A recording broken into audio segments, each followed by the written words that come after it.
गुरुर्ब्रह्मा गुरुर्विष्णू गुरुर्देवो महेश्वरा श्री गुरु साक्षात् परब्रह्म तस्मै श्री गुरुवे नमः। अलंकापुरी पुण्यभूमि पवित्र तिथी नांदतो श्री ज्ञानराजा सुखपाद तया ठविता घडे महापुण्यरासे। नमस्कार राजा सद्गुरु ज्ञानेश्वरासे। पुंडली गौरद्वारी विठ्ठल श्री ज्ञानदेव तुकाराम पंढरीनाथ भगवान की जय। माऊली ज्ञानेश्वर महाराज की जय। अवधूत चिंतना श्री गुरुदेव दत्त पार्वती पते शिव हर महादेव।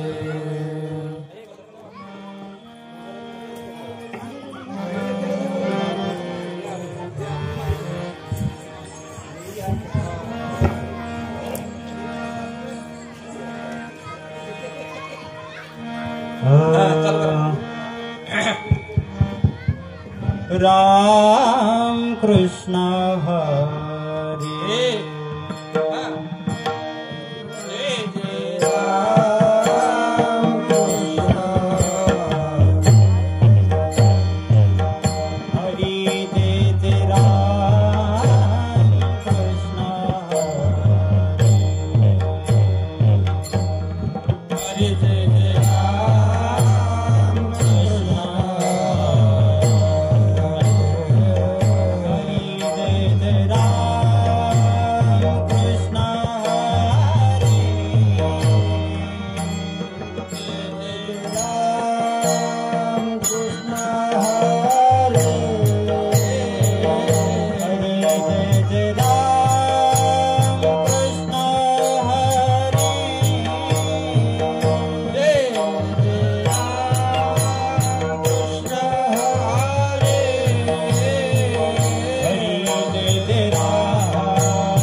रूप पाहता लोचनी सुख झाले हो साजनी। तो विठ्ठल बलवान तू हा माधव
भक्त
देही उदास केले अशा पाश निवारुणी विषय तो त्यांचा झाला नारायण न आवडे जन धन माता पिता निर्वाणी गोविंद असे मागे पुढे निर्वाणी गोविंद असे मागे पुढे काहीच साकडे पडून दे विषय तो त्यांचा झाला नारायण न आवडे जन धन माता पिता तुका म्हणे सत्य कर्म व्हावे साय तुका म्हणे सत्य कर्म व्हावे साय घातलिया भय नरका जाणे विषय तो त्यांचा झाला नारायण न आवडे जनधन माता पिता विठाला विठाला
निवारुणी विषय तो त्यांचा झाला नारायण नावडे जनधन माता पिता समचरण सरोज सांद्र नीलांबुदामं जगन विहित पानिं मंडनं मंडनानां तरुण तुलसी माला कंधरं कंजनेत्रं सदयधवलहासं विठ्ठलं चिन्तयामि ब्रह्मानंदं परमसुखदं केवलं ज्ञानमूर्ते द्वन्द्वातीतं गगनसदृशं तत्त्वमस्यादिलक्षणम् एकं नित्यमिमलमचलं सर्वादिसाक्षिभूतं भावातीतं त्रिगुणरहितं सद्गुरुतं नमामि सद्गुरुतं नमामि पांडुरंगाकारो प्रथमा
सर्वप्रथम नमन नमन दुसरे चरण संतांची या त्यांच्या कृपादाने कथेचा विस्तारू बाबाजी सद्गुरु दास तुका भाविक मायबाप हो, आज आपल्या कीर्तनाची पवित्र अशी सेवा अनेक वर्षापासून चालत आलेला अखंड हरिनाम सप्ताह आणि या सप्ताहातील तिसऱ्या दिवसाची सेवा माझ्याकडे आलेली आहे. भगवान शंकराच्या चरणी साष्टांग दंडवत. तसेच मला कीर्तन करण्याची जी संधी प्राप्त झाली, कीर्तन करण्याचं मला भाग्य जे प्राप्त झालं, हे गुरुवरांच्या आशीर्वादानं सद्गुरु उज्ज्वलानंद महाराजांच्या चरणी साष्टांग दंडवत. तसेच सद्गुरु काशीनाथ महाराजांच्या चरणी साष्टांग दंडवत. गुरुचं काय म्हणून वर्णन करावं. चंदना ते काय सेनी चर्चावे, अमृता ते केवू ते रांधावे, गगनावरी उभवावे घडी किवी, तैसे श्री गुरुचे महिमान. आकळे तिके असे साधन हे जाणून म्यान मन निवांत केले. चंदना ते काय सेनी चर्चावे, अमृता ते केवू ते रांधावे, गगनावरी उभवावे घडी किवी. बघा, चंदना ते कायसेनी चर्चा म्हणजे चंदनाला कशाने सुगंधित करावं. सुगंधित करायची काय गरज आहे का. चंदन सुगंधित आहे. अमृता ते केवू ते रांधा, अमृत हे पवित्र आहे, त्याला शिजवायची का गरज आहे का. अमृत रांधावे म्हणजे शिजवावे. गगनावरी उभवावे घडी केवी. गगन म्हणजे आकाश हे मंडप आहे. या आकाशापेक्षा उंच मंडप करू शकणं शक्य नाही. गगनावरी उभवावे घडी, तैसे श्री गुरुचे महिमान. तसं श्री गुरुचं महिमान आहे. या जगामध्ये श्री गुरुचं महिमेचं आकलन करण्यासारखं साधन या जगामध्ये उपलब्ध नाही. तैसे श्री गुरुचे महिमान, आकळे तिके असे साधन, हे जाणून मी नमन निवांत केले. आणि मी सर्व जाणलो. आकलन करण्यासारखं या जगामध्ये कोणतं साधन उपलब्ध नाही. हे सर्व जाणून मी नमन निवांत सद्गुरूच्या चरणी साष्टांग दंडवत घातलो, असं स्वतः ज्ञानेश्वर महाराज म्हणतात. बघा, ज्ञानेश्वर महाराज मी सद्गुरूचं वर्णन करू शकत नाही म्हणतात. तर तुम्ही आणि आम्ही काय वर्णन करू शकतो. कितीही वर्णन केलं तरी ते काय कमी आहे. पुढे ज्ञानेश्वर महाराज म्हणतात, जरी प्रज्ञेचे नियथलेपणे श्री गुरु सामर्थ्य रूप करू म्हणे, तरी मोतियासी भिंग देणे तैसे होईल. जरी प्रज्ञेचे नियथलेपणे म्हणजे विवेकानं बुद्धीच्या बळावर श्री गुरुचं वर्णन करावं जर म्हटलं तर तो कसा प्रकार होईल. म्हणजे मोत्याला अभ्रकाचं फूट दिल्यासारखं होईल. तसेच का 15.5 रजतवणी, तैशीची स्तुतीची बोलणी, उगयाची माता ठेवी जे चरणी हेची बरे. 15.5 रजतवणी म्हणजे शुद्ध अशा प्रकारचं सोनं आहे. आता सोनं काय म्हणजे सोन्याचं कसं आहे, म्हणजे सोनं चमकतंय बघा, पण त्या सोनं अजून चमकण्यासाठी, त्याला अजून चकाकी येण्यासाठी काय करण्याची गरज आहे का. त्याला काय करायची गरज नाही. सोनं जर ते कंड्यामध्ये जरी टाकलं तर त्याची चकाकी काय कमी होऊ शकत नाही. तशा प्रकारे का 15.5 तैशीची स्तुतीची बोलणी, उगयाची माता ठेवीची चरणी ह्याची बोले. म्हणजे सोन्याला, उत्तम अशा सोन्याला, 24 कॅरेटच्या सोन्याला जर त्याला तांब्याचा मुलामा द्यावा तर कसा प्रकार होईल. उलट ते सोन्याची चकाकी काय होते, म्हणजे उलट कमी होऊ शकते. त्यासाठी श्री गुरुचं वर्णन करावं जर म्हटलं तर ते शब्द सुद्धा अपुरे पडू शकतात आणि कितीही वर्णन केलं तरी ते कमी पडू शकतं. म्हणून स्वतः ज्ञानेश्वर महाराज म्हणतात की श्री गुरुच्या चरणी साष्टांग दंडवत घातलेलं हेच बरं, हे जाणून मी नमन निवांत केली. विठाला विठाला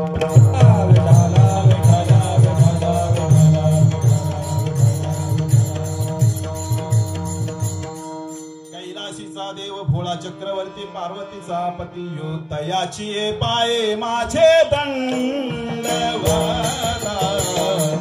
तयाची पाये माझे दंडवता, तयाची पाये माझे दंडवता, तयाची पाये माझे दंडवता.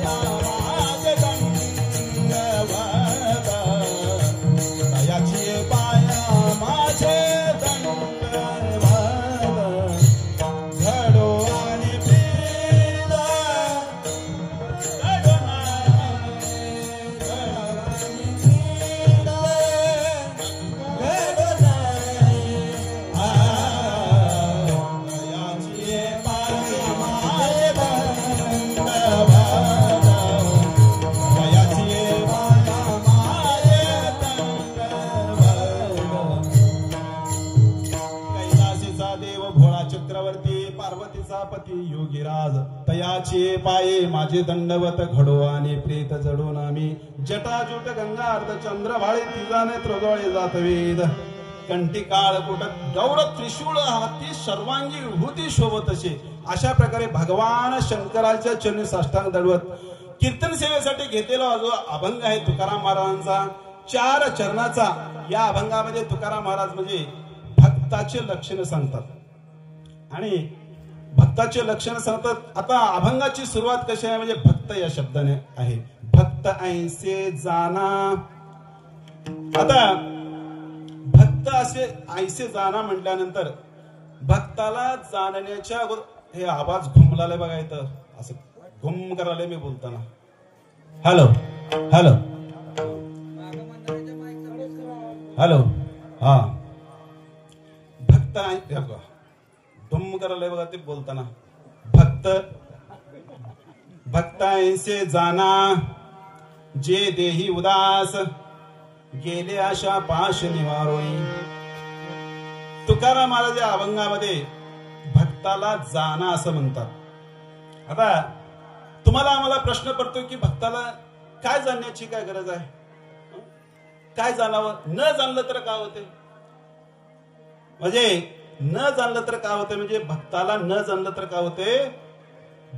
आता आपल्याजवळ आपल्याला संसार करण्यासाठी पैसा पाहिजे, संसार करण्यासाठी धन पाहिजे, दौलत पाहिजे, ऐश्वर्य पाहिजे. मग आम्हाला जे गरज आहे संसारामध्ये ते संताकडे आहे का हो, ते भक्ताकडे आहे का. आम्हाला पैसा पाहिजे, पैसा संताकडे आहे का, पैसा भक्ताकडे नाही. मग त्यांना का जाणावं, का जाणावं. तर आम्ही संसार करत असताना, आम्ही व्यवहार करत असताना आमच्याकडे सगळं आहे. पैसा आहे, अर्थ आहे, धन आहे, दौलत आहे, ऐश्वर्य आहे, संपत्ती आहे, सगळं आहे, पण समाधान नाही. समाधान नाही. मग समाधान कुठं मिळतं, ते सुख कुठं मिळतं, ते सुख संताच्या जवळ मिळतं, भक्ताच्या जवळ मिळतं. म्हणून सुख वसे एके ठाई बहु पाये संताच्या. त्यासाठी ते सुख संताजवळ आहे आणि आपला सुखाची अत्यंतिक गरज आहे. आपण सर्व काय कशासाठी करत आहोत, सुखासाठीच करत आहोत. धन कशासाठी मिळवत आहोत, सुखासाठीच करत आहोत. सर्व सुखासाठी करत आहोत. मग सुख आपल्याला मिळत नाही. सुख ते पूर्वीच्या काळामध्ये रास करत होते बघा. शेंडे घ्यायचं, शेंडे गुणून रास करायचं, शेंडे गुणून काय करायचं, खळ करायचं. ते खळ बनवण्यासाठी किती 2 दिवस लागायचे किंवा 1 दिवस लागत होतं. आणि पाणी तर कुठं जवळ होतं, पाणी पुढं आमचं शेत तिकडं असेल तर धनगर धैर्यवून पाणी आम्ही घेऊन जात होतो. म्हणजे 1 दिवस खळ बनवण्यासाठी लागणार. पाणी माराव, त्याला गोळी घालाव, तुडवा, मग सगळं झाल्यानंतर खळ तयार होणार. मग त्याच्यामध्ये एक लाकूड राहणार, मध्ये लाकूड राहणार. मग काय म्हणतात त्याला, मेटी राहणार. मग त्याला बैल बांधणार. मग बैल बांधून उगाच फिरवायचं त्या कणसावर. मळण मारायचं, त्याला मळण मारायचं, उगाच फिरवायचं. मग फिरवायचं मग त्याचे दाणे तयार होणार. मग दाणे तयार झाल्यानंतर मग शेतकरी काय आयडिया करत होते, आता या मध्ये कणस घातलेले आहेत, मळण मारत आहेत. मग आता कोण फिरव त्याच्या मागे 2 बैल बांधलेले आहेत. मग शेतकरी काय करणार, आयडिया काय करणार, त्यानं एक हिरवं पेंडी असं लांब एक वावभर त्या बैलाच्या पुढे बांधणार. एक काठी घेऊन त्याला एक हिरवी पेंडी बांधणार. मग एक बैल काय करणार, मी 1 पाऊल गेलं की मला ते पेंडी खायला मिळते, मी 1 पाऊल गेलं की मला ते पेंडी खायला मिळते म्हणून उगं फिरणार. ते फिरणार. शेतकरी हे पेंडी बांधून उगं बसणार आहे ना, उगं फिरणार.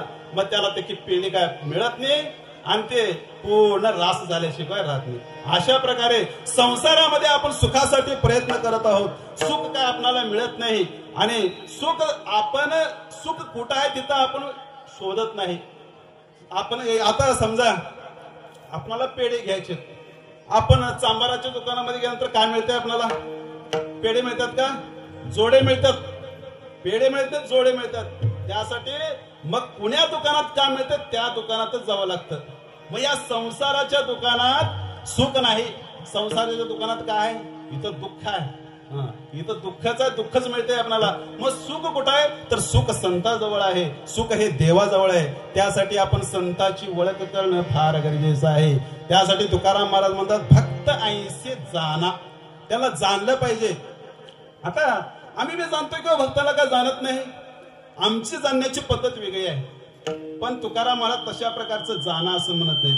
आम्ही कसं जाणतो बघा, व्यवहारामध्ये ज्याचे शिष्य बक्कळ आहेत, बक्कळ शिष्य भरपूर शिष्य असल्यानंतर ते लय मोठा महाराज असं आपण म्हणतो.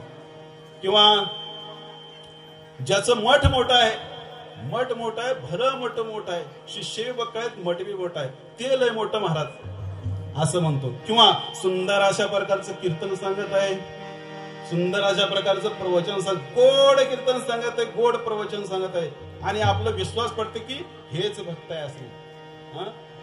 किंवा अशा प्रकारचं, आणि त्याचं वेशभूषा कसा आहे, म्हणजे केस आहेत, आणि बघितलं तर काय चांगलं बॉडी आहे, दाढी आहे, महाराजाला दाढी असावं म्हण, गाडी असावं फिरायला आणि दाढी बी असावं, तरच काय होते, लोक पैसे देतात, नाही तर पैसे देतात. मग असं आपलं काय, त्याची वेशभूषा, त्याला केस जर असले, अंगावर भगवे कपडे घातलं, चांगलं विविधतेचा पट्टा ओढलं, अंगावर सगळे पट्टे, आपण म्हणतो हा हेच महाराज आहे. पण तुकाराम महाराज त्याला महाराज म्हणत नाही. ते महाराज राहील असं नाही, पण काही जरी असलं, सुंदर कीर्तन जरी सांगत असलं, सुंदर प्रवचन जरी सांगत असलं, अंगावर वेशभूषा चांगली जरी असली, शिष्य भरपूर जरी असले, तो कसा असायला पाहिजे, म्हणजे ते देहानं उदास असायला पाहिजे, असं अभंगाच्या पहिल्या चरणामध्ये सांगतो. भक्त सदान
त्याच्यावर विश्वास ठेवून तर काय होतंय, म्हणजे बोल नका. समजा आपल्याला एखादी वस्तू आणायचं आहे, बसव कल्याण आणायचं आहे, किंवा गुलबर्गावरून आणायचं आहे, बिदरवरून आणायचं आहे, एक 20,000ची वस्तू आहे समजा. 20,000ची आपण वस्तू घरला आणलो, मग आणलो घरला आणल्यानंतर काय झालं, ते वस्तू होतं डुप्लिकेट.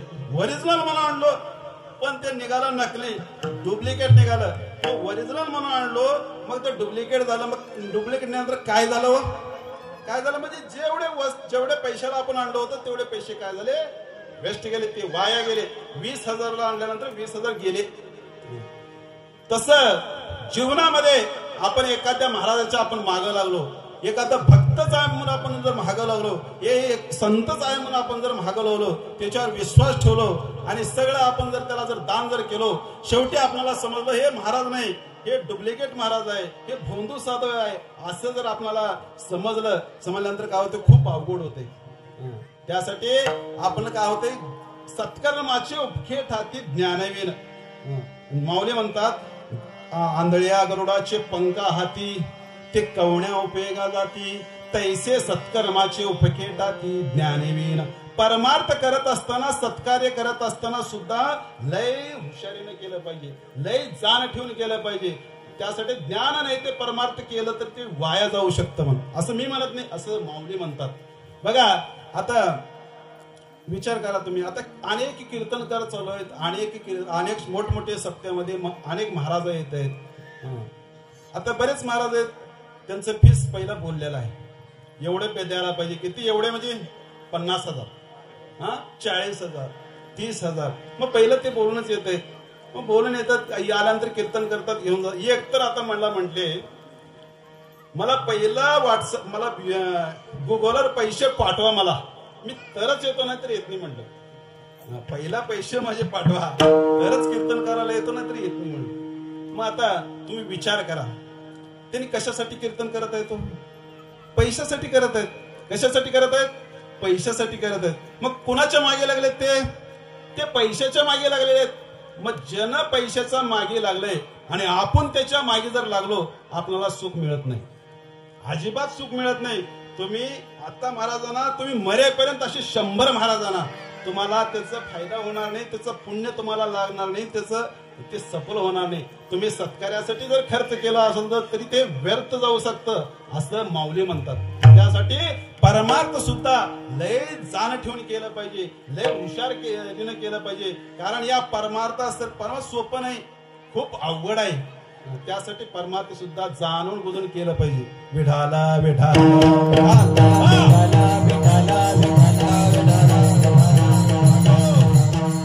आता उत्तर भारतामध्ये अनेक महाराज आहेत अनेक कथे चालतात त्यांचे असंच एक महाराज होतं उत्तर भारतामध्ये दिल्लीला इकडं तिकडं राहणार होतं मग लोक काय केले काही लोक त्यांच्या मागे लागले हे लय मोठे महाराज आहेत पहिला सुरू त्याच्या मागे लागल्यानंतर काय लोक ते लोकांचं बघून लागले एवढे लोक त्यांच्या मागे आहेत म्हटल्यावर लय मोठे महाराज आहेत मग त्यासाठी काय लोक मागे असं जमून किती शिष्य जमले त्यांचे 6 करोड किती जमले 6 करोड 6 कोटी शिष्य त्या महाराजांचे जमले 6 कोटी जमले मग हे लोक उगा जाणार गेल्यानंतर महाराजाला पैसे द्यायचं पाया पडायचं काय काय आता अलीकडे का निघाले महाराजाला अंगठ्या घालत आहेत अंगठा सोनं सुद्धा घालत आता कोण पैसे द्यायचं कोण सोनं द्यायचं त्या 6 कोटी शिष्य म्हटल्यानंतर बघा उगा एकट्याचे 100 रुपये जरा किती पैसे झाले त्या महाराजाला पैसे कुठं ठेवावं कळलं गेलं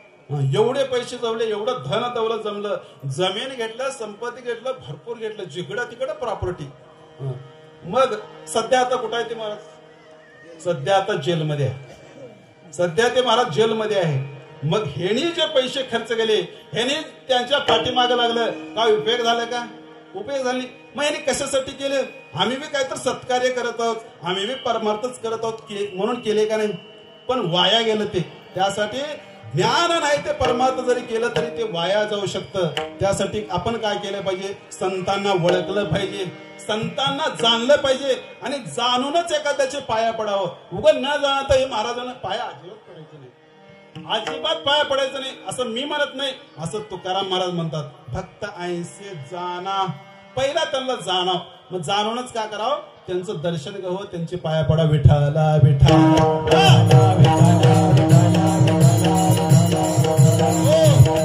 आता जाणण्याचे अनेक प्रकार आहेत आपण कसं जाणतो बघा जाणण्याचे समाजामध्ये अनेक प्रकार आहेत पहिला आहे नेनोनी नेनते बघा नेनोनी नेनते म्हणजे अशा प्रकारचा वर्ग समाजामध्ये आहे महाराज बघितले की साधू बघितले की तो काय करतो शरण जातो तर पाया पडायचं पाया पडल्यानंतर मग तो कसा आहे तो जाणण्याचा तो प्रयत्न करत नाही कारण का प्रयत्न करत नाही म्हणजे ह्याच्यालाच ह्याचं कळत नाही ह्याच्या संसाराचं ह्यालाच कळत नाही मग त्याला कुठलं जाणतंय ह्याचं स्वतःच जाणणं व्हायला गेलं याला त्यांना कुठं जाणतंय ना मग अशा प्रकारचे एक वर्ग आहे याला नेनोनी नेनते म्हणायचं म्हणजे लहान होऊन राहतो लहानच होऊन राहतो तो आणि दुसरा प्रकार आहे नेनोनी जाणते म्हणजे पहिला काय करतो शरण जातो महाराजाला महाराज बघितले पाया पडतो अनेक दिवस त्याच्याजवळ राहतो मग त्याला जाणण्याचा प्रयत्न करतो आपण एवढे दिवस आलो कसं आहे काय नाही बघून जाण्याचा प्रयत्न मग काही दिवसानं झाल्यानंतर काय होतंय त्याला हे महाराज नाही हे डुप्लिकेट महाराज आहे असं त्याला समजते. अशा प्रकारचे वर्ग सुद्धा समाजामध्ये आहेत आणि असं अनेक घडलेले आहेत. आता मी नाव घेऊन सांगत नाही. एक महाराज संस्थेमध्ये ठेवले, एका मुलाला शिक्षणासाठी ठेवले. भारी संस्था आहे म्हणून ठेवले. भारी संस्था आहे म्हणलं काय दिवस राहिलं. चांगलं संस्था आहे, चांगले महाराज आहेत, भारी महाराज आहेत. त्यांनी काय करतात, पकवाज वाजवतात, तबला वाजवतात, कीर्तन वाजवतात, कीर्तन करतात, पेटीवर काही कमी कोणचं येत नाही म्हणायचं नाही त्यांना, सगळं येते म्हणून त्याच्याजवळ ठेवले. मग काही दिवस ठेवल्यानंतर यांना काय कळालं, त्याचे अवगुण समजले यांना. अवगुण समजले. मग अवगुण समजले, अरे बापरे हे महाराज नाही. अशा प्रकारचा वर्ग सुद्धा समाजामध्ये आहे. पहिला काय करतो, नेनोनी जाणते, पहिला शरण जातो नंतर न जाणण्याचा प्रयत्न करतो. हे दुसरा प्रकार झाला. आणि तिसरा प्रकार आहे जाणोनी जाणते. जाणोनी जाणते म्हणजे तो जाणतो करेक्ट आहे, हे डुप्लिकेट आहे का वरदान जाणतो. त्याला कळते सगळं, पण जवळ अहंकार आहे, जवळ अभिमान आहे. मीच जाणतो, मलाच माहित आहे, असं त्याच्याजवळ अभिमान आहे. हे सुद्धा उपयोगाचं नाही.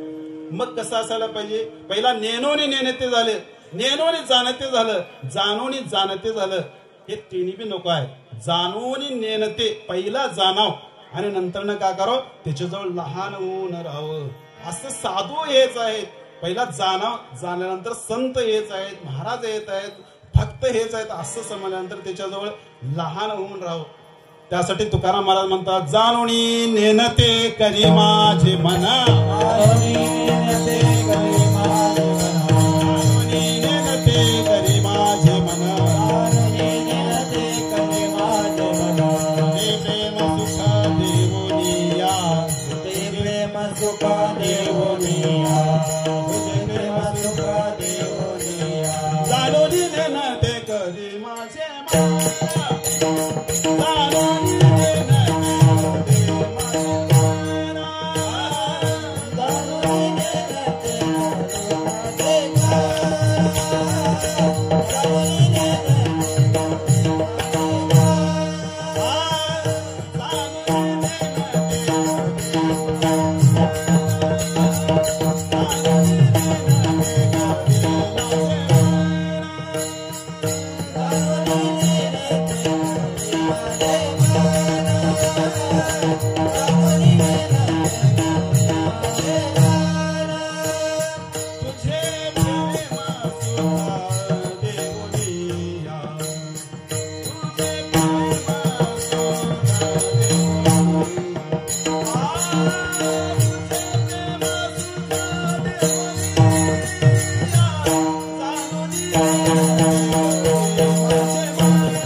कसं जाणाव तर जे देही उदास, जे देहान उदास आहेत, अनपेक्ष सुचिर दक्ष उदासीन गताव्यतः सर्वारंभ परित्यागी यो मद्भक्त समे प्रियः. अनपेक्ष सुचिर दक्ष उदासीन गता, उदासीन जो आहे. आता उदास म्हणजे काय हो, उदास म्हणजे आता एक एक माणसं राहतात, त्याच्या चेहऱ्याकडे बघितल्यानंतर अजिबात हसायचं नाही, अजिबात उगा उदास राहतात, उगा नाराज असल्यासारखं राहायचं. मग अशा तसं त्याला उदास, त्याला भक्त म्हणाव का? असं चेहऱ्यावर उदास असणं त्याला भक्त म्हणाव का? तर तुकाराम महाराज ते उदासीनता सांगत नाही, त्याला उदास म्हणतोय तुकाराम महाराज. ते व्यवहारातलं उदासीन झालं, ते परमार्थातलं नाही, ते उदासीनता नाही. आता एखादा माणूस काय करतो, संसाराला कंटाळतो. संसार पुढं झालं, त्याला किती बी केलं तर किती बी गेले, काही त्याचं थारा त्याला खपना गेले, त्यासाठी त्यानं काय करतो, सोडून तर जातो कुठं तर, नाहीतर आत्महत्या करतो. मग तो सुद्धा आपल्या शरीराबद्दल पुरं झालं की नाही, त्याला उदासच आहे त्याने. पण ते सुद्धा उदासीनता इथं तुकाराम महाराज ते सुद्धा सांगत नाही. तर आणि तिसरा माणूस काय करतो, त्यानं काय करतो म्हणजे पहिला आत्महत्या करतो, संसाराचा त्याग करतो, ते सुद्धा उदासीनता नाही. किंवा चेहऱ्यावर सारखं उदास राहायचं, ते सुद्धा उदासीनता तुकाराम महाराज इथं म्हणत नाहीत. तर उदासीनता म्हणजे काय, या देह तादात्म्यापासून सुटणे, देह तादात्म्यापासून वर येणे. या देहाला काही जरी झालं, जो निंदे ते नेगे, स्तुती न श्लाघे, आकाशा न लगे लेपो जैसा, तैसे निंदानी स्तुती, मानु करुणे एके पांते, विचरे प्राण वृत्ती जनी, तुल्य निंदा सुधीर मौने, संतुष्ट येन गेन जिद, अनिकेत स्थिर मती, भक्ती मान में प्रियो न रहा.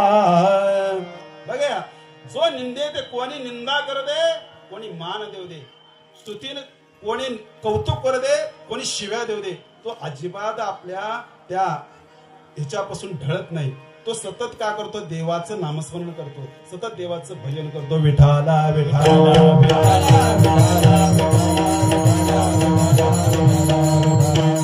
उदासीनता म्हणजे काय, उदासीन देह ताज्ञापासून वर यायचं. किंवा या देहाला काही जरी झालं, देह जावो अथवा राहो, देह जावो अथवा राहो, पांडुरंगे दृढ भावो, पांडुरंगे दृढ भावो, पांडुरंगे दृढ, देह जावो अथवा पांडुरंगे दृढ भावो, देह जावो अथवा राहो, पांडुरंगी दृढ भावो, पांडुरंगी दृढ भावो, पांडुरंगी दृढ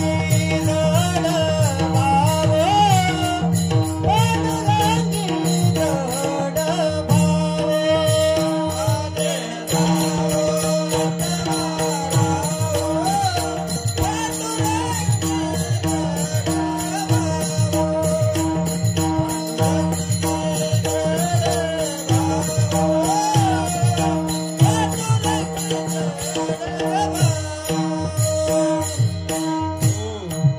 देह जावो देह जावो अथवा राहो, पांडुरंगे दृढ भावो. बघा, कबीरदास महाराजांना कुत्र चावलं होतं. मग कुत्र चावल्यानंतर कबीरदास महाराजांच्या पायातून रक्त जावं लागलं, रक्त बळबळा वाहू लागलं. आता आपल्याला कुठं तर थोडं जर लागलं तर आपण बोंब्या मारतो. आता कसं होतंय की काय की कधी डॉक्टरकडे जावं की काय की काय होवं पण असलं होणे म्हणतात. काय बी जर झालं, काय होवं पण असलं होणे, मग एवढं त्रास आपल्याला सहन होत नाही. कबीरदास महाराजांना कुत्र चावलं, मग कुत्र चावल्यानंतर रक्त वाहू लागलं. मग रक्त वाहू लागल्यानंतर कबीरदास महाराज भजन करत आहेत, देवाचं नामस्मरण करत आहेत, चिंतन करत आहेत, सारखं देवाचं भजन. मग एक माणूस म्हटलं आणि महाराज महाराज महाराज महाराज थांबा थांबा, तुम्हाला कुत्र चावलंय बघा. कुत्र चावलंय, कुत्र चावलंय मला, कुठं चावलंय, अहो काय इथं चावलंय तुम्हाला माहित नाही, पायातून तुमच्या रक्त वाहू लागले. कबीरदास महाराज म्हणले, कुत्ता जाने चमडा जाने. त्या कुत्र्याला माहित आणि त्या कातड्याला माहित, त्याचा मला अजिबात त्रास होत नाही. विठाला विठाला विठाला विठाला विठाला विठाला याला म्हणायचं जे देही उदास. शरीराला काही जरी झालं तर त्याचा विचार करत नाही, त्याला अजिबात कसल्या प्रकारचा त्यांचा त्रास होत नाही. हे देहानं उदास का बरं त्रास होते, कारण त्यांचं जे चित्त असते ते कुठं असते, ते त्यांचं चित्त पांडुरंगावर असते, त्यांचं चित्त देवावरच असते. त्यासाठी चित्त तिथं असल्यामुळं यांना शरीराला काय झालेलं माहित होत नाही. तुम्हाला एक उदाहरण देतो म्हणजे तुम्हाला समजेल. असं एक लग्न होतं, मोठं लग्न. मग लग्न असताना आता लग्नामध्ये किती करावं लागत, बाजार करावं लागत, काय लय लग्न आणि घर बांधायचं लय अवघड राहते. किती महिना म्हणा 2 महिने म्हणा सारखं कल्याणला याचं सारखं फिरावं लागत तरच लग्न होते. दिवस रात्र डोक्यामध्ये किडे पडून जातात. आता कोणाच्या लग्नात त्यांना अनुभव आलेला आहे.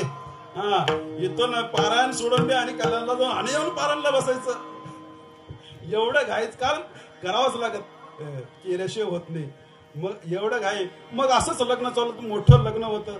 मग लग्नाचे जे वडील असतं, मुलीचं वडील इकडं तिकडं फिरत आहे, इकडं तिकडे फिरत आहे. मग फिरत असताना काय झालं, त्याच्या हाताला लागलं होतं. ते लागलेलं त्याला घाईमध्ये माहितच नाही. मग माहित नाही त्याच्या, मग असं फिरलाय. मग एका माणसानं म्हटलं, का थांबा थांबा थांबा म्हटलं, तुमच्या हाताला लागले आणि रक्त गळाले तो का तुमच्या कपड्याला बी लागलंय बघा म्हटलं. मग कपड्याला कवा लागलंय बाबा मला माहितच नाही. मग माहित का बरं नाही त्यांना? त्यांचं चित्त कुठं आहे? त्याचं चित्त लग्नावर आहे त्या. मग त्याचं चित्त लग्नामध्ये असलेलं आपल्या हाताला सुद्धा लागलेलं त्याला माहित नाही. मग आपलं चित्त त्या भगवंतावर असलं, आपलं चित्त पांडुरंगावर असलं तर आपल्या देहाला काही जरी झालेलं आपल्याला माहित नाही, राहत नाही. यालाच म्हणायचं जे देही उदास विठाला विठाला विठाला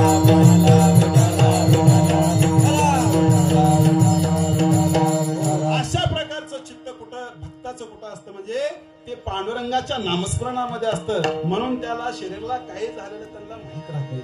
आता हे का झालं म्हणजे भक्त ऐसे जाना जे देही उदास एवढं झालेलं आहे. आता गेले आशापाश निवारोणी, गेले आशापाश निवारोणी म्हणजे अशा भक्ताजवळ आशापाश अजिबात राहत नाही. त्याचं आशा आणि पाश असं निवारण झालेलं असतं. आता आशापाश म्हणजे काय? आशा म्हणजे एक बंधन आहे. वेगवेगळ्या प्रकारचे बंधन आहेत, शेकडो प्रकारचे बंधन. आशा पाश शतबद्ध काम क्रोध परायण इहंते काम भोगार्थम अन्यायनार्थ संचयान. आशा पाश शतैर्बद्ध म्हणजे शेकडो प्रकारचे आशा आहेत ते आपल्याला बंधनामध्ये अडकवतात. आणि रामायणामध्ये अनेक पाश सांगितले आहेत, अनेक बंधनं सांगितले आहेत. त्यामध्ये कर्मपाश आहे, धर्मपाश आहे, ब्रह्मपाश आहे, मायापाश आहे, मोहपाश आहे आणि जन्मपाश आहे. अशा प्रकारचे वेगवेगळे आणि आशा आहेत. संसाराचं पाश आहे. हे सगळे जे अशा प्रकारची हे सगळे जे बंधन आहेत ते आपल्याला कशामध्ये अडकवतात म्हणजे हे बंधनामध्ये आपल्याला अडकवतात. आणि हे जे आशा सुद्धा हे काय आहे? हे सुद्धा बंधन आहे. हे आपल्याला कसं बंधनामध्ये अडकवतं ते मी तुम्हाला सांगतो. विठाला विठाला विठाला विठाला विठाला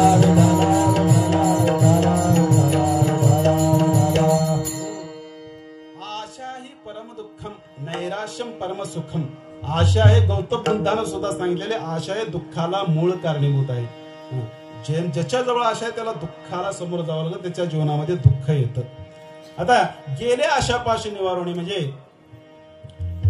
एक पूर्वीच्या काळामध्ये एका गावाहून दुसऱ्या गावाला जर जायचं झालं तर त्या काळामध्ये काय लाईट नव्हती, गाडी नव्हती, टू व्हीलर नव्हतं, कार नव्हतं, काही नव्हतं. लोक चालतच जात होते. मग चालत जात होते आणि चालत जात असताना जर उशीर झाल्यानंतर काय करावं? उशीर झाल्यानंतर काय करत होते? ते मशाल राहते बघा, मशाल, त्याला तेल घालायचं बरी त्या मशालावर आणि ते मशाल दरवून येऊन जायचं. असं प्रवास करत होते. मग काय झालं? पूर्वीच्या काळामध्ये एक माणूस एका गावाला जायचं होतं त्याला. हरी मग एका गावाला जात असताना त्यानं काय झालं? जाता जाता काय झालं? त्यानं वेळेवर बराबर निघाला होता. मी दिवस मावळेपर्यंत त्या गावाला पोहोचतो अशा वेळेमध्ये ते निघाला होता. पण जाता जाता काय झालं? वारकावर सुटलं, चक्रीवादळ सुटलं, पाऊस लागलं, गारा पडले. मग जिथं पाऊस लागला तिथं तो थांबला. मग थांबल्यानंतर वेळ झालं. मग वेळ झाल्यानंतर दिवस मावळला. आता मावळल्यानंतर कसं झालं? वातावरण खराब आहे.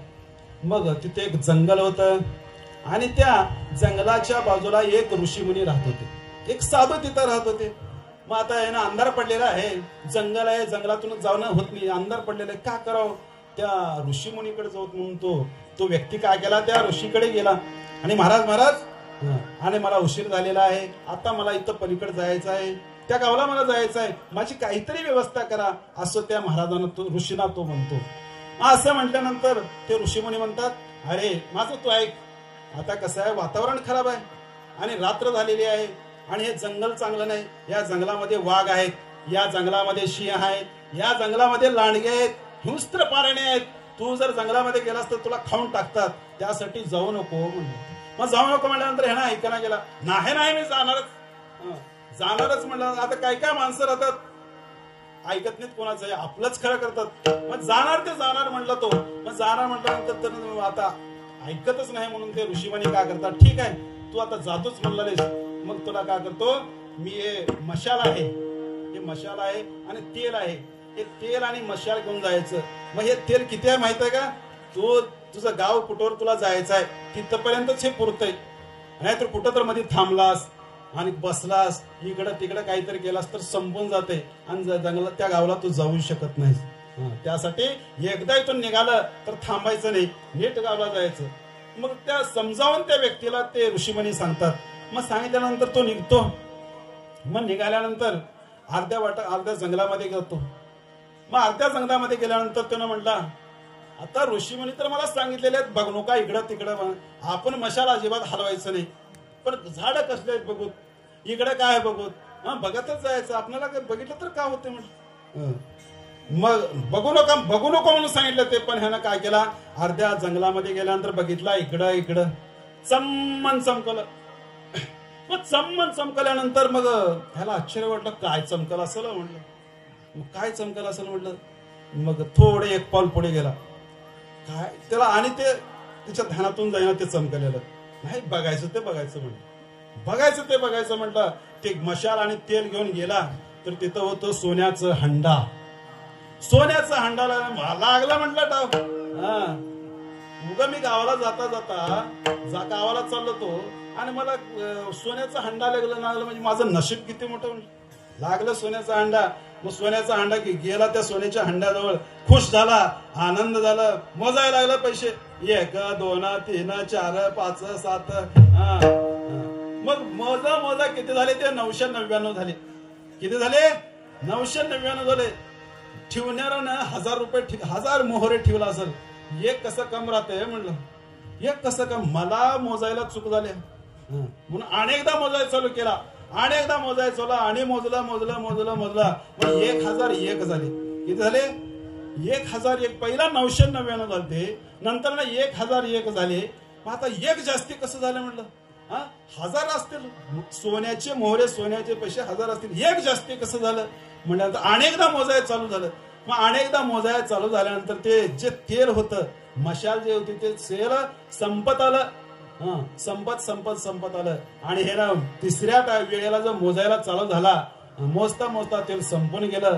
ते मशाल विझून गेलं आणि वाघ आलं, सिंह आले, त्याला खाऊन टाकले.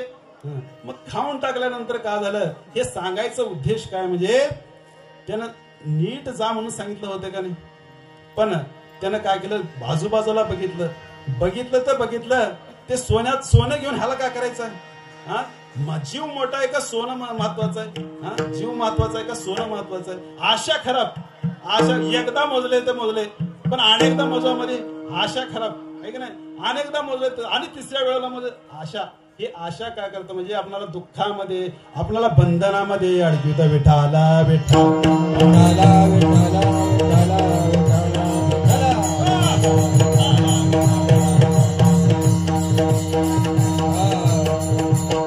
अशा प्रकारची जी आशा असते हे भक्ताजवळ राहत नाही. आणि गेले आशा पाश निवारण, अशा प्रकारची जी आशा असते ते त्या आशेचं निवारण झालेलं असतं. आणि आशे भक्त कसे असतात म्हणजे त्यांचा विषयच नारायण झालेला असतो. हे अभंगाच्या दुसऱ्या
म्हणायचं भक्त, दुसरा आहे मध्यम भक्त, तिसरा आहे उत्तम भक्त. आता प्राकृत भक्त कोणाला म्हणायचं? पाषाण प्रतिमा हाची देवो, पाषाण प्रतिमा हाची देवो, ते त्याचा पूर्ण भावो, भक्त संच सज्जनाशी पहावो, अनुमात्र देवो लवोनिधी. पाषाण प्रतिमा हाची देव म्हणजे पाषाण म्हणजे दगड.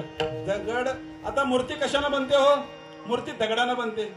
मग या प्राकृत भक्त म्हणजे कनिष्ठ भक्ताची कशी असते, कशी भावना असते? म्हणजे मंदिरामध्येच देव आहे, त्या मूर्तीमध्येच देव आहे, त्या मंदिरामधल्या मूर्तीला सोडून दुसरीकडे देव कुठेही नाही, अशी त्याची भावना असते. समजा ते मूर्ती औरंगजेबानं काय केलं, अनेक मूर्त्या तोडून टाकलं.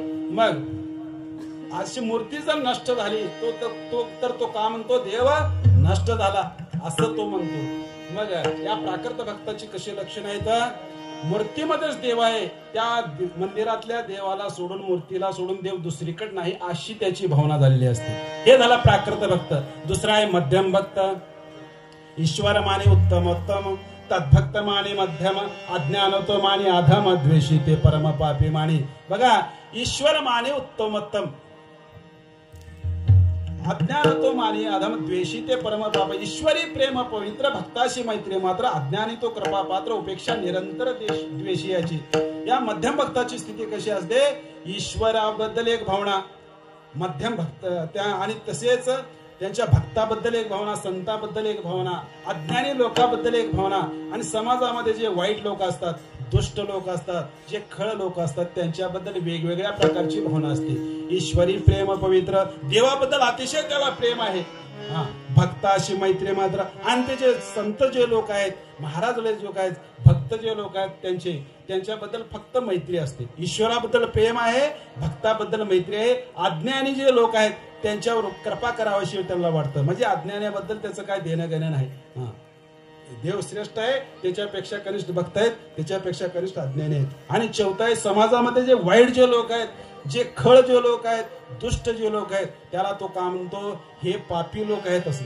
म्हणजे देवाबद्दल एक भावना, त्यांच्या भक्ताबद्दल एक भावना, अज्ञानी लोकांबद्दल एक भावना, वाईट लोकांबद्दल एक भावना, अशा प्रकारची वेगवेगळ्या प्रकारची जी भावना असते त्याला मध्यम भक्त असं म्हटलेलं आहे. आणि तिसरा आहे उत्तम भक्त. सर्वाभूती भगवंत, भूते भगवंते वर्तात, भूती भूतात्मा तोची समस्त, मी म्हणणे ते तर मीपणा नाही, जे जे भेटे भूत ते ते मानिजे भगवंत, हा भक्ती योग निश्चित जाण माझा.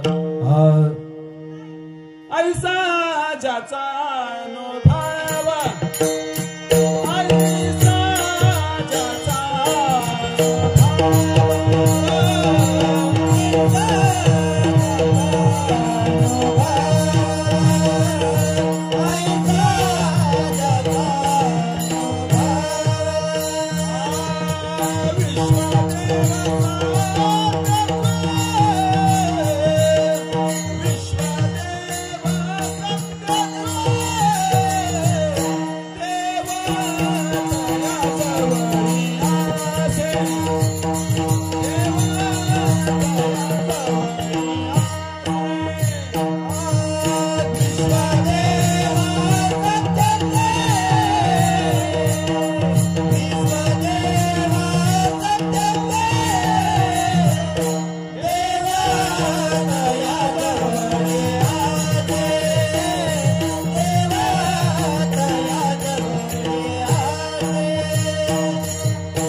दगड दिसते, माती दिसते, आणि काय जे काय वस्तू दिसते ते सर्व काय म्हणजे ते सर्व देवच आहे.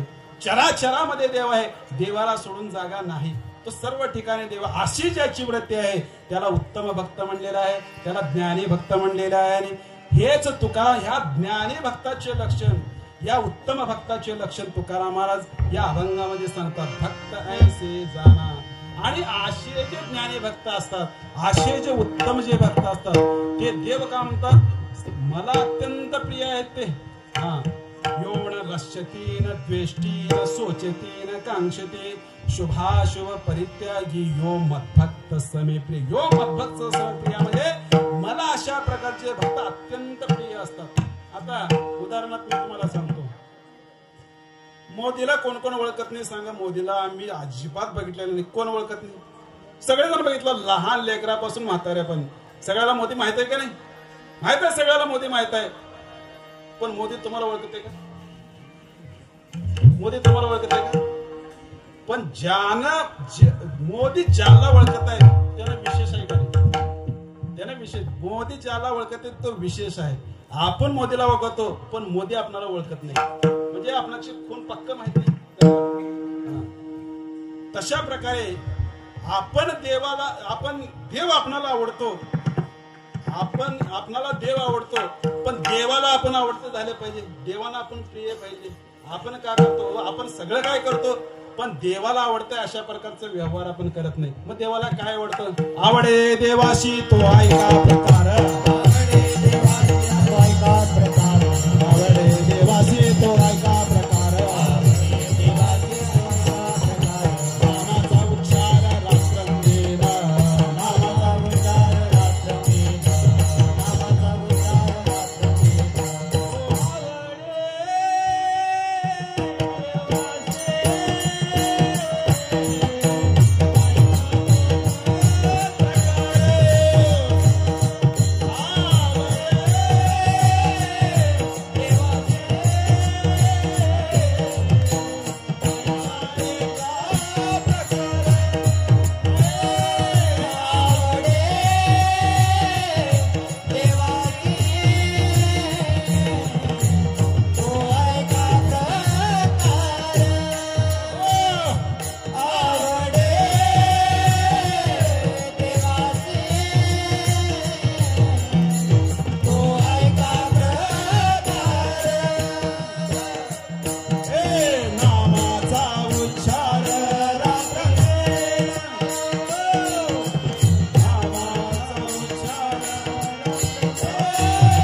विठोबा रखुमा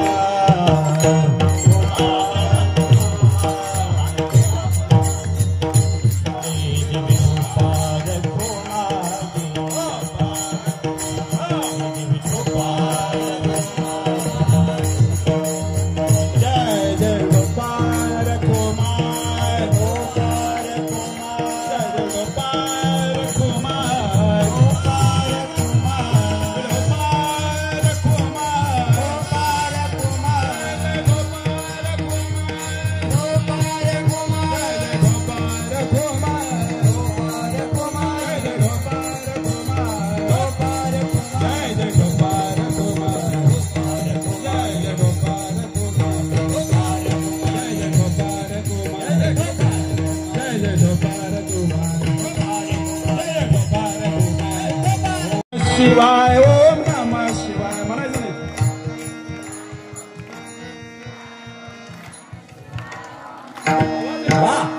नमः शिवाय ओम नमः शिवाय ओम नमः शिवाय ओम नमः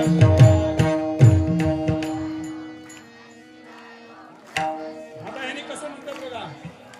ओम नमः शिवाय ओम नमः शिवाय ओम नमः शिवाय ओम नमः शिवाय.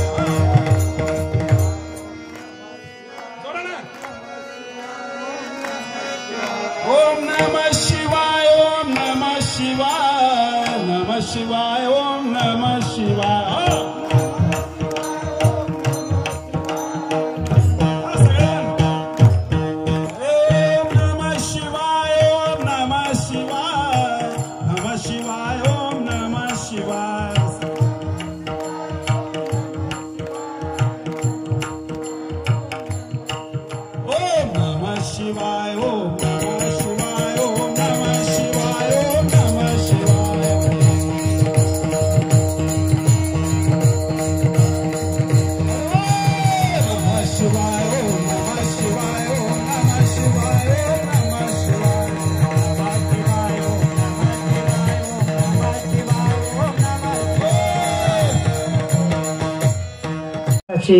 कीर्तन सेवा श्री हरिभक्त परायण गंगाराम गुरुजी यांनी चांगल्या सुस्वरामध्ये स्वर इकडं तिकडं न होऊ देता अगदी आनंदमय वातावरणामध्ये आणि खरं पाहता आज निसर्ग सुद्धा आनंदित आहे. कारण अगोदर थोडं धमकी दाखवत होतं संध्याकाळी हरिपाठाच्या वेळेला बघू तर बघू म्हणत होतं, परंतु आता पूर्ण हरिपाठ झालं. हरिपाठाच्या नंतर रुपावळी चालू झाली आणि निसर्ग मात्र शांत पद्धतीनं आहे.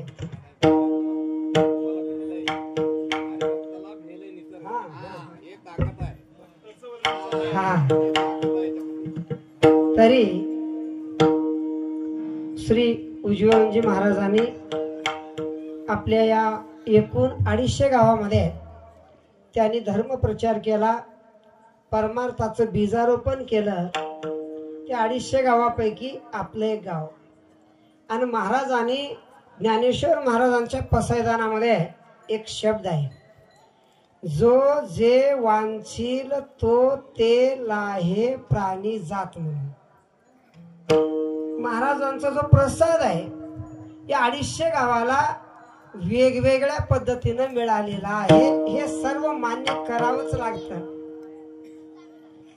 कुणाला महाराजांनी भौतिकरित्या सहाय्य केला असेल, भौतिकरित्या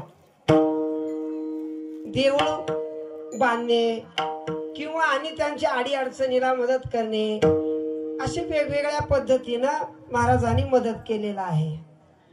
पण या महादेवपूरला या जोगेवाडीला मात्र महाराजांनी असं जे काही कृपा आशीर्वाद दिलेला आहे की जसं आपली आई एखादं लेकरू दूध पित नाही, काही खात नाही, त्यावेळेला आई काय करते, त्या लेकराला जवळ घेते, थोडं खा रे, थोडं खा रे म्हणते. ते लेकरू जा तिकडं म्हणतात. परंतु तरीही ती आई काय करते, त्या लेकराला मांडीवर घेते, जरा खा. ते तोंड सुद्धा उघडत नाही. त्यावेळेला थोडं हळूच असं चापट मारते. रडावं म्हणून ते लेकरू तोंड आ करतं. त्यावेळेला ती आई थोडस घास त्या लेकराच्या मुखामध्ये भरवते. मग ते लेकरू तृप्त होतं. अगदी त्याच न्यायानं महाराजांनी आपल्या गावाला जो आशीर्वाद दिलेला आहे, तो आशीर्वाद आता दिसून येत आहे. अगोदरही दिसून येत होतं, आता त्याचं प्रकाशीकरण झालेलं आहे, प्रकाटीकरण झालेलं आहे. म्हणून असंच जे काही आपल्या गावामध्ये बघा, गायक मंडळीची कमतरता नाही, वाचक मंडळीची कमतरता नाही, व्यासपीठ अधिकारी मंडळीची कमतरता नाही, वाद्य वाजवणाऱ्या मंडळीची कमतरता नाही, नामचिंतन करणाऱ्यांची कमतरता नाही. एका गावात मोठे गाव आहेत, परंतु त्या मोठ्या गावामध्ये दुसऱ्या गावातून आणूनच सप्ताह करावा लागतो. तेही पारायणाच्या लोकासहित आणतात. लोक पारायणच्या लोकासहितच टीम राहते. ते टीम येऊन पारायणी त्यांनीच करावं, व्यासपीठ अधिकारी त्यांनीच, पकवाजे त्यांनीच, गायक त्यांनीच, विनेकरी सुद्धा त्यांनीच. आता आमच्या गावात दुसऱ्या गावचा विनेकरी आहे का?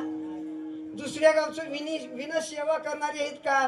आपल्याच गावातले सगळे आहेत. आणि या महादेवांचं एक असं वैशिष्ट्य आहे. महादेव कसं आहे माहित आहे का? एक शब्द आहे, जसं घेतो तसं देतो.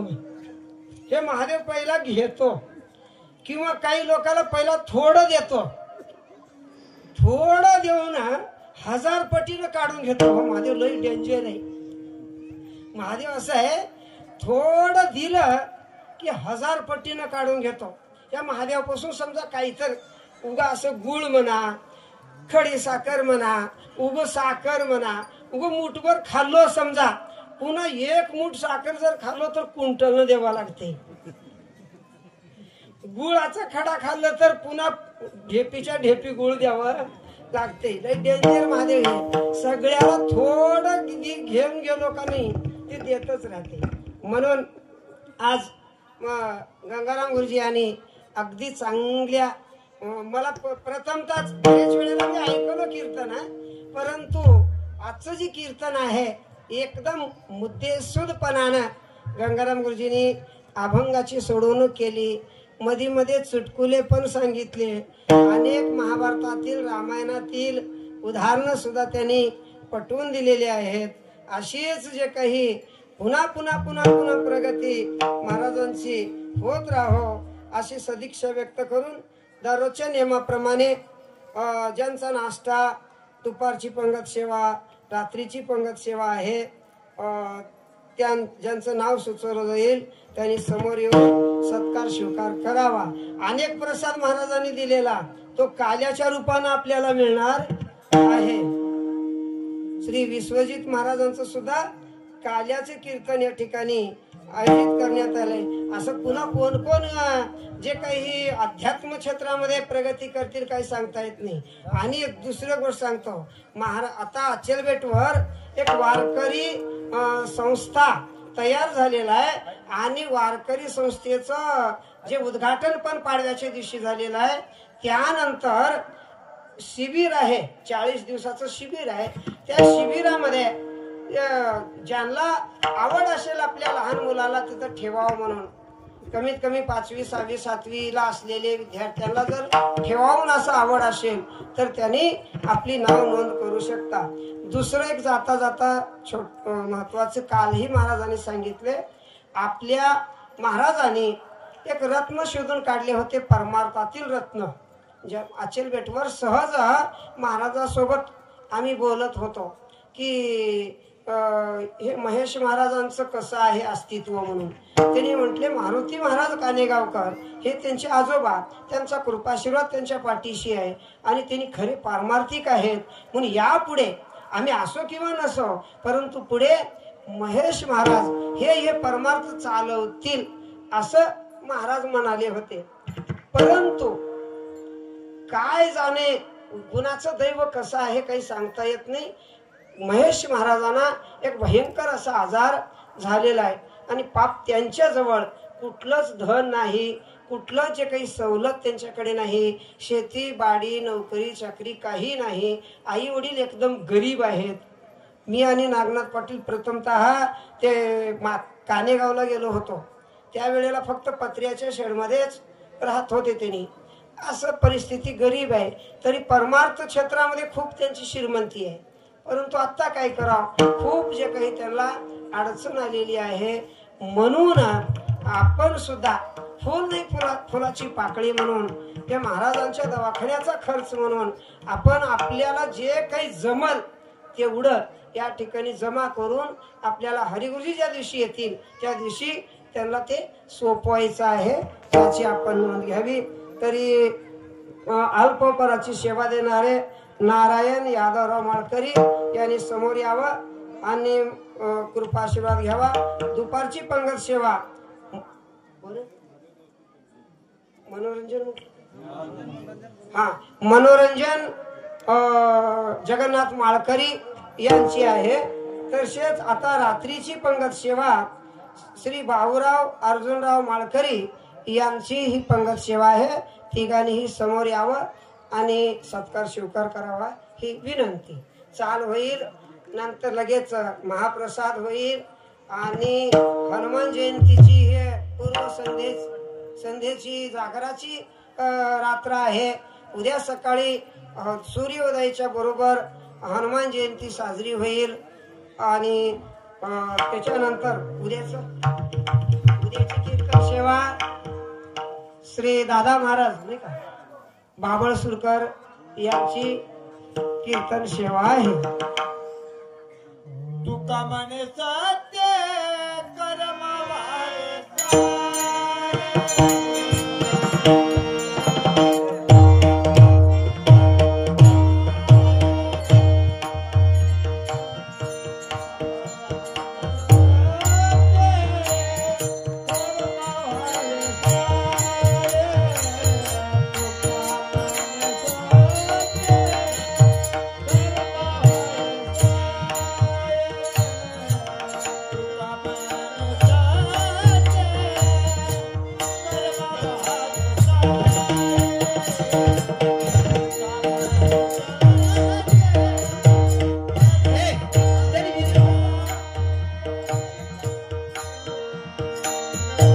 मनोरंजनचा मुलगा ओंकार, ओंकार.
ऐका बघा.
भक्तांशी जाणा जे देही उदास गेले अशा पाशी निवारोणी विषय तो त्यांचा झाला नारायण नावडे जनधन माता पिता निर्वाणी गोविंदाशी मागे पुढे काहीच साकडे पडू नदी तुका आम्हाला सत्य कर्मा होय साय घातरिया भय नरगा जाणे विषय तो त्यांचा झाला नारायण नावडे जनधन माता पिता.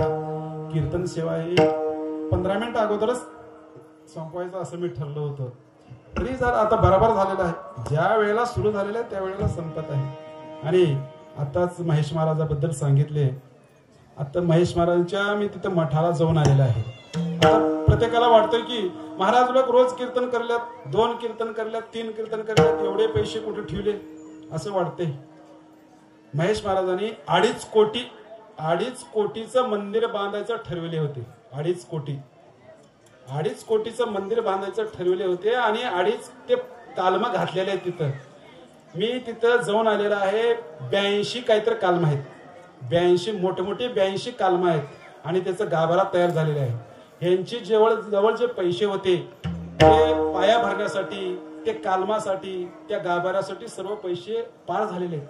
यांच्याजवळ काही आता शिल्लक नाही. 82 कालमा म्हणजे का साधं झालं का? 2.5 कोटी रुपयाचं मंदिर बांधायचं सगळं नियोजन चालू होतं. आता ते कालमा भरण्यासाठी मंदिराचा गाभारा बांधून सगळे पैसे पार झाले. मग पैसे पार झाले त्याच्यामध्ये आजार निर्माण झाला. आणि महेश महाराजांचं कसं आहे म्हणजे महाराष्ट्रामध्ये नंबर 2ला होते त्यांनी आध्यात्मिक कीर्तन सांगण्यासाठी. 1 नंबर चैतन्य महाराज, 2रा नंबर महेश महाराज महाराष्ट्रामध्ये. अशा प्रकारचे विद्वान महात्मे आणि त्यांना अशा प्रकारचा आजार झालेला आहे. आणि ते आजार त्याच्याजवळ पैसे नाहीत. तुम्हाला जेवढं होईल तेवढं सगळ्यांनी आपण प्रयत्न करायचा. हीच तुम्हा सर्वांची चरणी प्रार्थना. शिव्याला इथंच पूर्णविराम देतो. विठाला विठा जय विठा.